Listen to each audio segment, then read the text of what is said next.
Welcome to our channel. Today we how to uninstall Wized Builder components, beginner guide step by step clearly. To begin uninstalling Wized Builder components, first, open your Wized dashboard. Next, navigate to the Components section in the sidebar. Locate the specific component you wish to uninstall. Click on the component name to open its settings. Within the settings, look for the option labeled Delete or Uninstall. Confirm your decision by clicking Yes or Confirm in the dialog box that appears. Once uninstallation is complete, return to the Components overview. Double-check to ensure the component is no longer listed. If you want to uninstall multiple components, repeat these steps for each one.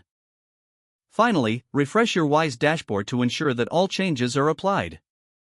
If the page does not load, refresh the browser or try again in a private or incognito window. Make sure you are using the correct email address, then retype it carefully to avoid small typos. If your password is not accepted, use the reset option and create a new strong password you can remember.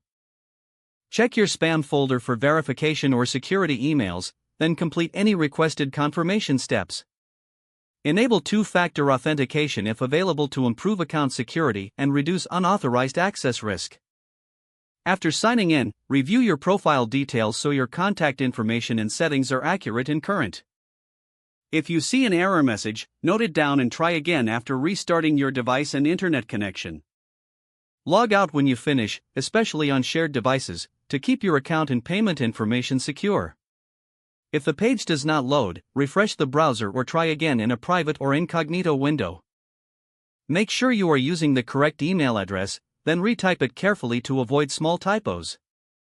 If your password is not accepted, use the reset option and create a new strong password you can remember. Check your spam folder for verification or security emails, then complete any requested confirmation steps. Enable two-factor authentication if available to improve account security and reduce unauthorized access risk. After signing in, review your profile details so your contact information and settings are accurate and current. If you see an error message, note it down and try again after restarting your device and internet connection. Log out when you finish, especially on shared devices, to keep your account and payment information secure. If the page does not load, refresh the browser or try again in a private or incognito window. Make sure you are using the correct email address, then retype it carefully to avoid small typos. If your password is not accepted, use the reset option and create a new strong password you can remember. Don't forget to like this video and subscribe to our channel for more step-by-step tech guides.